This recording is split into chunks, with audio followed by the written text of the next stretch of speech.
Hello guys, and welcome back to the third in my video a day for World Autism Awareness Week. Today I'm going to do my first ever Q&A without a subject. A few weeks ago I asked on Instagram for people to send me questions and you guys did, so I picked 7 or 8 of them. I'm going to be answering them now. First off, light-hearted one. Who's your favourite Paw Patrol character? This was asked because this is my YouTube notebook. As you can see, it is Paw Patrol. My favourite character is this one here, Rocky. He's a crossbreed and he likes recycling and stuff. Related to that one, how do you cope if people say your interests are too young for you? I tell them to get lost, because what I like has nothing to do with anybody else, and nobody else has any right to judge what I'm into. I'm into a lot of stuff younger than myself, younger than the sort of stuff I'm meant to be watching. Like, I've started watching Paw Patrol, and I'm really into Spider-Man and Ninja Turtles and stuff like that, but I don't care. People can get lost if they don't like it. What was your first special interest, and how did you get into it? My first special interest was turkeys, the animal, not the food, and I was obsessed with them. I wanted to be one. I had a birthday cake for my 6th birthday that looked like a turkey, and it was quite embarrassing, and it came about because I went to a farm, met a turkey, really liked it, thought it was really cool. However, recently I went back to a farm, saw one, and they are terrifying looking. It chased me, and now I don't like turkeys, so it is not a lifelong special interest, don't worry. I am no longer obsessed with turkeys. Tell me about your diagnosis process, which isn't really a question, but I went to my GP and said, hey, I think I might be autistic, and they were like, cool, we shall refer you to this specialist place. Waited 9 months, got an appointment, went to the place, and they asked me a lot of questions, and lo and behold, I am autistic.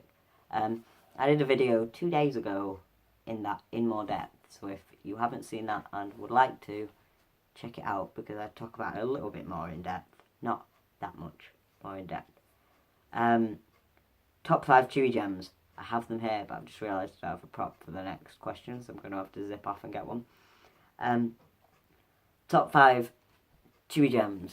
We have number 1. Oh dear, I should have really planned this. Oh, now they're all on the floor. Oh, that isn't very sanitary. We have the camo skull, which is textured.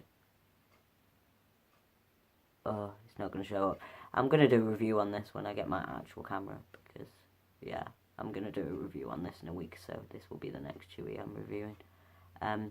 Yeah, the veteran skull pendant is my favourite. I go through them in a few days, though, so it's really bad. Second, we have the tube. I have them on all my hoodies with strings. Obviously, this one doesn't have strings. I have them all on my hoodies with strings, and I have a few on cords like this one, and they're lovely. I've never bitten through one, which is quite an achievement for me. And I like the fact they're hollow. Yeah, I don't know why. I've always loved the tubes. It was one of the first ones I had. Third, we have one I wasn't expecting to like, the pink tread bangle. The pink ones are no longer made, unfortunately, but Lorraine has sent me this because she knows I like pink. I love the textures on it. I love textured shoes, and yeah, that's why I love that one. Next up, we have the rainbow hexy chew. I love this. Oh, there's a dog hair on it. That certainly isn't very sanitary. I'm going to have to sterilise all these because I dropped them all because I'm an idiot.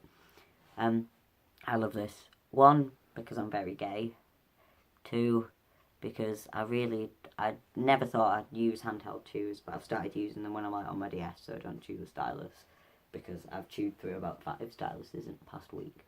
They're a good fidget as well. I always do that with it while I'm concentrating or something or whatever.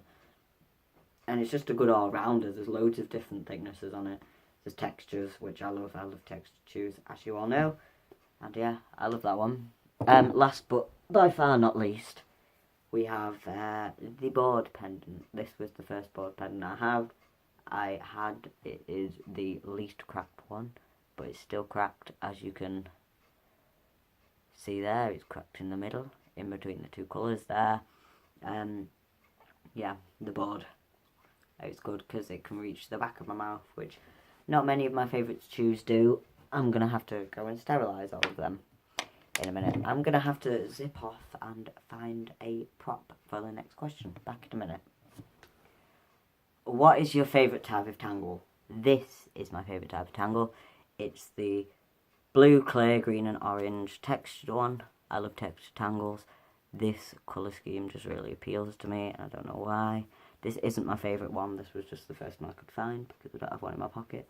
But yeah, this is my favourite because of the variety of textures. It's just an extra sensory input that you don't get with the normal ones. So yeah, that is that. Next question. How do you deal with meltdowns? Simple answer, I don't deal with them very well at all. I ask people to leave me alone, or they will get screamed at and thrown. I throw stuff at people, which isn't very nice really, and I always feel really guilty after it. I always feel really guilty after it happens, but I've only really known what a meltdown is for the past 6 months or so, so I still haven't learned how to deal with them. If anybody would like to give me any tips, feel free to down below. I won't be making a video on that because, as I've just said, I don't have any tips because I don't know how to, really. And last but not least, this is one, oh my god, I've forgotten his name. Oh my god, I'm going to have to go and Google it. I'll be back in a minute. Yeah, as you can tell, I don't really pay attention to actors' names. I just have to go and Google him. The last question is, if you could have anyone play you in a movie, who would it be? Elliot Fletcher. He was Trevor in US Shameless, if anybody's seen that. He's a really cool guy. He's trans, he plays trans characters, and there's not many trans actors out there. He's a lot more attractive than me, which is a bonus. And yeah, he's trans, and I'd really want a trans guy to play me because I'm trans, and that's a big part of my identity, and I'm proud of it. So I would like a trans guy to play me, and Elliot Fletcher is very attractive, quite established, and American, so that's cool. I think I'd be cooler if I was American. What do you guys think? But yeah, it's been a quick one because it's late night and I can't be bothered filming very much. Sorry. I've not even planned what I'm going to do tomorrow, so I can't tell you. But remember, I am on the Through Their Eyes Snapchat at 4 o'clock until 5. You can come over there and hear a bit about me. And you all know I'm egotistical. I like talking about myself. So, yeah, I'll be doing what I do best, talking about myself. Also, on Sunday, I am taking over the Chewigem Instagram. And again, doing what I do best, talking about myself and talking about my day. And yeah, I'd love it if you guys popped over and interacted with me with either of those things. So, yeah, I'm not going to post links to all these products in the description because there's too many, and it's almost 10 o'clock, and I've got to go and take my sleeping tablet and go to bed soon. I'm going to go and watch Shameless now. Good night. See you tomorrow.